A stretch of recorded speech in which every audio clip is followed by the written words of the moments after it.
What's up everybody, I'm Derek, this is Rocking E Forge, and today we are going to be making a slot punch. Now this punch, much like the round punch from the last week's video, is forged in the style of Mark Aspery from his book Skills of a Blacksmith Volume 1, and is one of the tools on the list of requirements for the California Blacksmithing Association and the Artist Blacksmith Association of North America's Level 1 certification. Now, slot punches are a very specialized style of punch used for putting slotted indentations or holes in pieces of steel in a way that drills just simply cannot do themselves. And they are typically used in the process of making things like hammers or monkey tools. So, without any further ado, let's get to the shop and let's get rocking.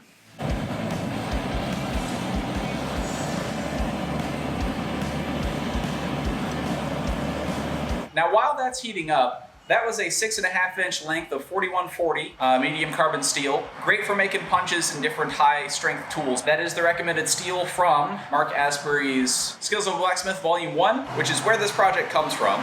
Alright, so step one, just like the round punch, is to put a square taper in for the hammer end.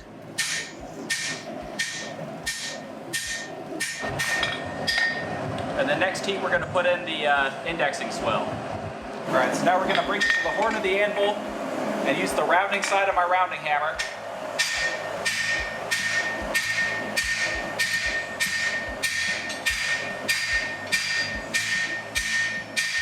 Just trying to put that swell in for the indexing. And I'm flipping it every couple of hammer strikes to make sure it stays fairly even.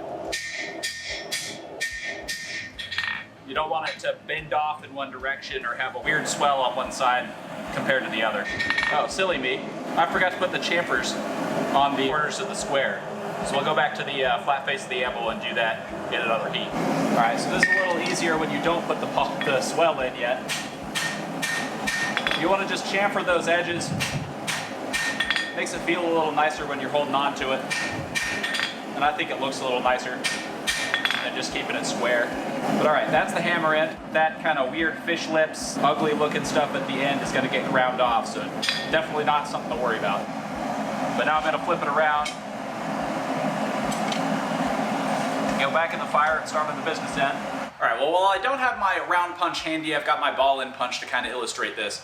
So obviously, that has a different shape to it. Any round style punch, ball end punch, etc. starts off as a square taper and then becomes round once you forge it to an octagon and then either forge it or ground it round. Now a slot punch, similar to a chisel, flares out the longer it gets toward the tip. And to an extent that's desirable. Going from something that is 3/4 inch round to almost an inch wide would be impossible to do that. However, if we were to go directly from the 3/4 inch round and try to flatten that directly, it would spread too wide and you would be out way past your intended dimension. Now I'm not going to pretend I've made this a science, but the next heat we're going to come in and forge in this dimension so that we can control how wide it spreads in this dimension. That's not something that's easy to grasp, and you might just have to do it yourself to kind of understand. It took me a couple of punches like this before I really fully understood why I was doing it, but it's brought up in Skills of a Blacksmith Vol 1 as a key fundamental to blacksmithing, and forging punches like this is one of my favorite ways to practice that. So let's get back into it. Now it's important to get this in line with your palm swell.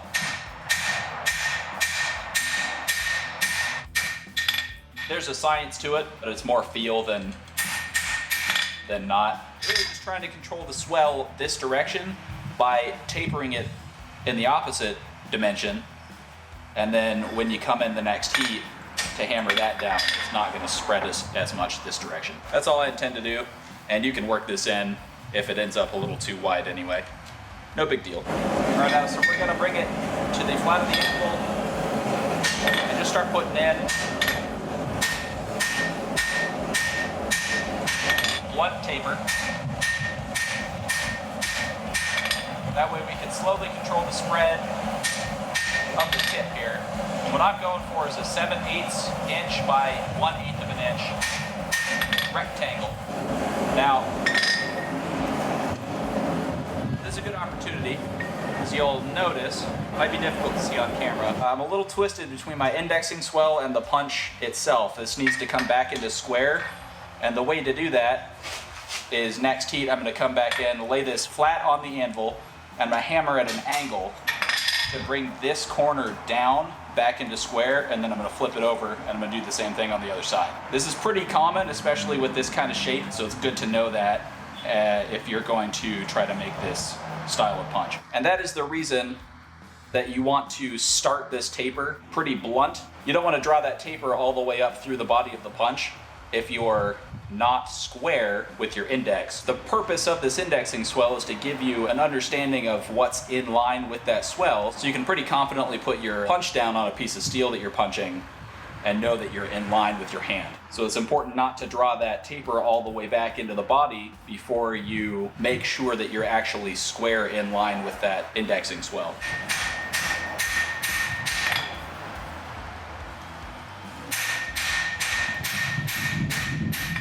As you can kind of see, that's back in line. Now the challenge is to just draw that back up into the body of the punch, keeping it in line like that. All right, we're just gonna bring that taper up into the body.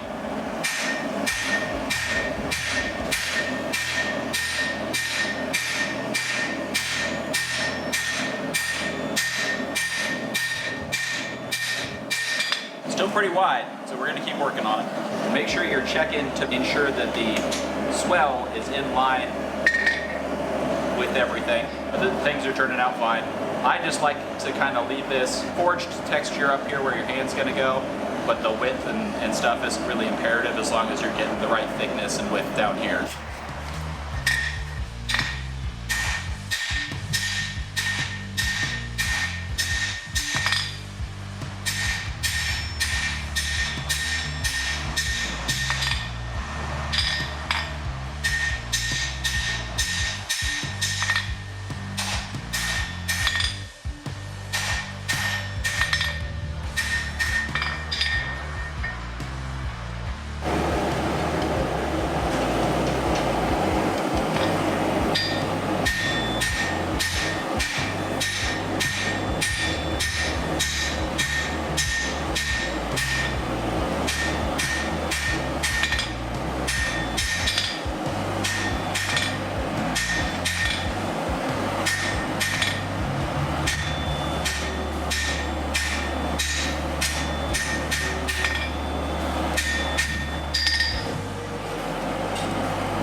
Thanks.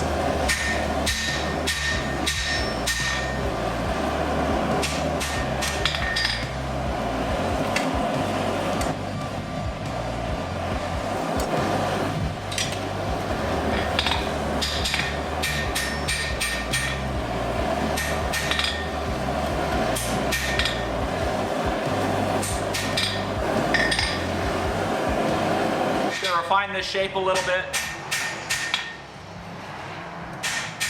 Make a spot for my touch mark. Make sure everything is straight. And then this is going to go back in the forge and then into the vermiculite for annealing. This is pretty much the end of the forging portion. So I'm just trying to make sure everything is straight, lined up, looks the way I want it to.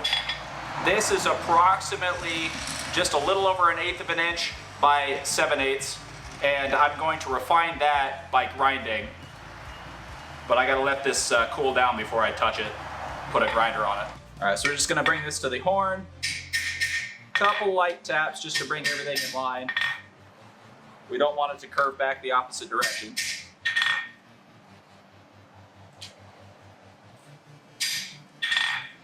The way I'm doing this is kind of setting that edge, setting this surface on the anvil because it was kicked off that direction, setting it as tight to the anvil as possible, and I'm using the round side of my rounding hammer off the actual horn. Now that, I mean, you're gonna have a very small space between, but that's going to pull that material this direction. So in the interest to keep things nice, it's going to go back in the fire before I touch Mark.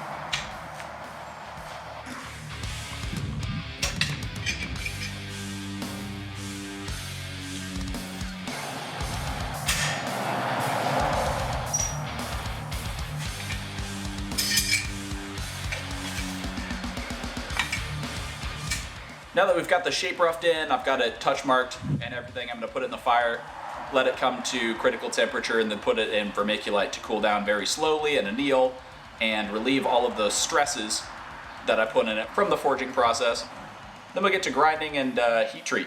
So we'll see you in a little bit.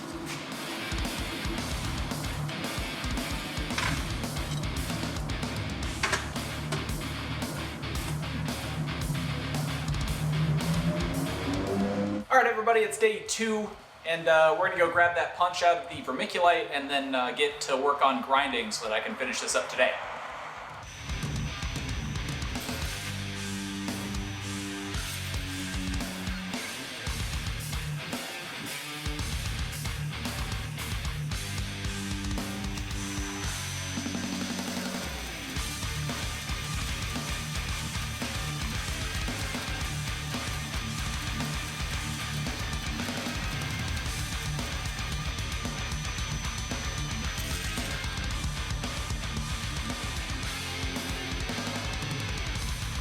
Alright, now that I've got this all polished up for the most part, it's time to heat treat. And in lieu of trying to do this while I'm actively heat treating, I'm going to go ahead and explain this process before I jump into it. This is a bucket of water.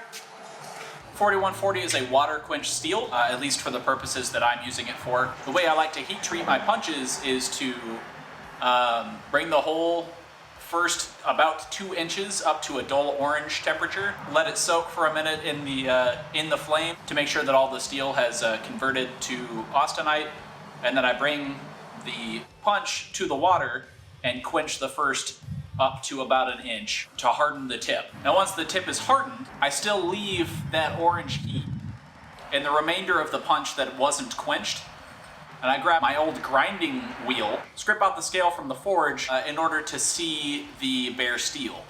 And I'm going to let the heat that's still in the punch bleed forward to the tip. What this does is, during the same action as hardening, I am now tempering the steel using the heat that's already in the punch and letting that temper the steel as the heat runs forward. You're going to see me do this process as many times as I can, but I'll probably get about 3, maybe 4 attempts out of it. And as many tempering cycles as I can do, it's going to draw that hardness at the tip back to where it's more durable and just ends up as a stronger tool overall. The way that I'm going to tell that the temperature has reached the right tempering temperature at the tip is I'm going to watch the oxidation colors. For those that don't know, steel oxidizes in certain colors at certain temperatures.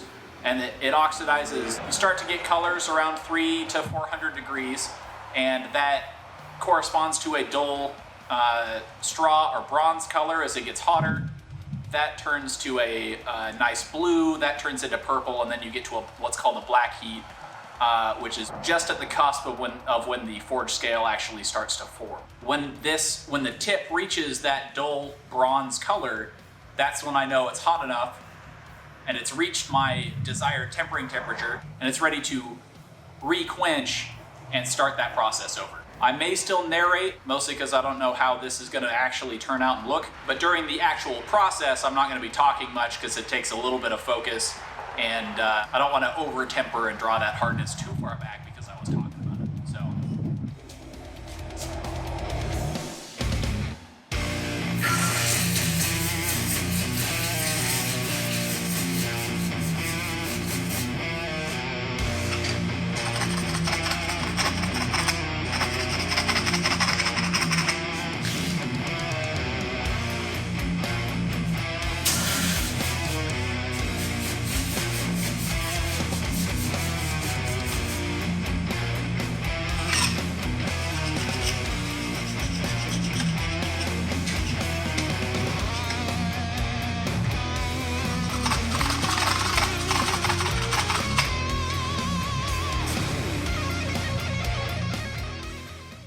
I've reached a good temperature at this point that the whole tip is now at that kind of dull straw color.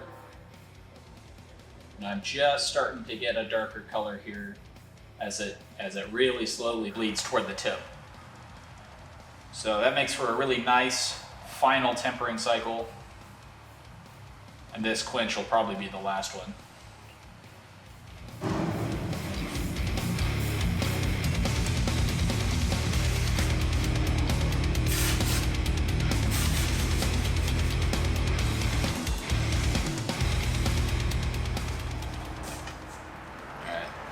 Go ahead and scrape off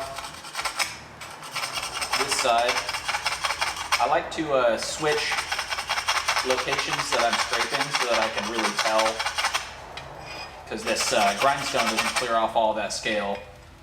It's difficult to tell the colors from the previous cycles if you're not using a different side every time, or a different section of the punch tip. But I think this is cool enough now. I want to brush it before it gets too cold, because I need to get rid of some of this scale and stuff that's loose on the outside. But it should be good to leave at this point.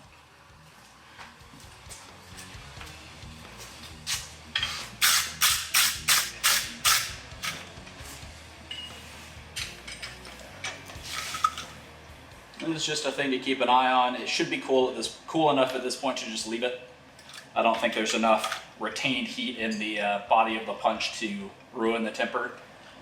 So I'm gonna let it cool down and then do the final polish on it before I ship it out.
Now that's going to do it for this project. If you enjoyed this video, please drop a like, leave a comment, hit subscribe, ring that notification bell. If you want to support me and the channel further, please consider becoming an honorary striker on my Patreon. That link is in the description below the video.